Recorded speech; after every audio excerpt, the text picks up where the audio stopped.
ताज्या बातम्यांसाठी ABP माझाला subscribe करा आणि बेल आयकॉन प्रेस करा। राज्यात रक्ताची आणीबाणी सदृश्य परिस्थिती निर्माण झाली आहे। राज्यात एक दिवस पुरेल एवढाच रक्तसाठा आहे। सध्या केवळ 20,000 युनिट रक्त उपलब्ध आहे। हे रक्त केवळ एक दिवस पुरेल इतकंच आहे। त्यामुळे रक्तदाते पुढे आले नाहीत तर राज्यात रक्ताची आणीबाणी येण्याची शक्यता आहे आणि याचा शस्त्रक्रिया आणि गंभीर रुग्णांवर परिणाम होण्याची भीती व्यक्त होतीये।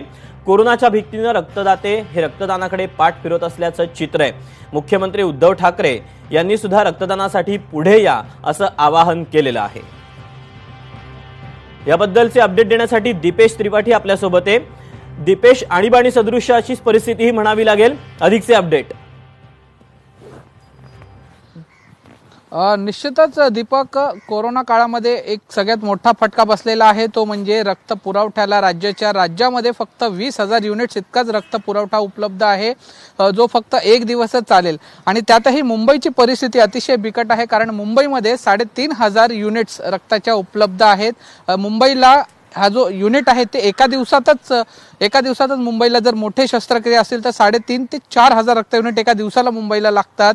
मात्र 3,500 युनिट जे आहेत ते फक्त मुंबईमध्ये उपलब्ध आहेत। त्यामुळे रक्ताची आणीबाणीच आपल्याला निश्चितच अशी म्हणावी लागेल। दीपक, मुख्यमंत्र्यांनी स्वतः लोकांना आवाहन केलं आहे की तुम्ही पुढे या आणि रक्तदान करा। मात्र कोरोना काळामध्ये ज्या प्रकारे हा कोरोना पसरला होता त्याच्या भीतीने रक्तदात्यांनी जी आहे ती रक्तदानाकडे पाठ फिरवली होती आणि पुन्हा एकदा मुख्यमंत्र्यांनी लोकांना आवाहन केलं आहे की तुम्ही पुढे या आणि रक्तदान करा।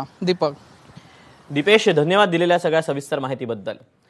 तेव्हा आपल्या इकडे रक्तदान हेच सर्वश्रेष्ठ दान समजलं जातं, त्यामुळे जे रक्तदाते आहेत ज्यांना रक्त द्यायचं आहे तर अशांनी पुढे यावं आणि ही जी परिस्थिती आहे याला आपण निश्चितच रक्त देऊन आपण ही जी परिस्थिती आहे त्यावर मात करू शकू। दरम्यान राज्याचे आरोग्यमंत्री राजेश टोपे यांनी रक्तदानासाठी जनतेला आवाहन केले, ते नेमकं काय म्हणतात आपण पाहूया।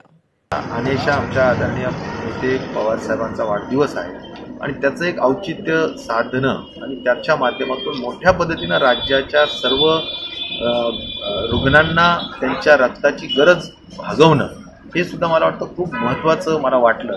कारण राष्ट्रवादी काँग्रेस पक्ष म्हणजे 80% समाजकारण आणि 20% राजकारणाचा विचार आदरणीय पवार साहेबांनी दिलेला आहे। मला वाटतं त्याला अनुषंगून हे कार्य आहे आणि म्हणून संबंध प्रत्येक तालुक्यात एक रक्तदान शिबिर चांगल्या पद्धतीनं आयोजित व्हावंच असं मी संपूर्ण जिल्हा अध्यक्ष आणि तालुका अध्यक्षांना मी पण विनंती केली। माननीय प्रदेश अध्यक्ष जयंत पाटील साहेब यांच्या माध्यमातून सगळ्यांना कंपल्सरी करून हे आपल्याला करायचं।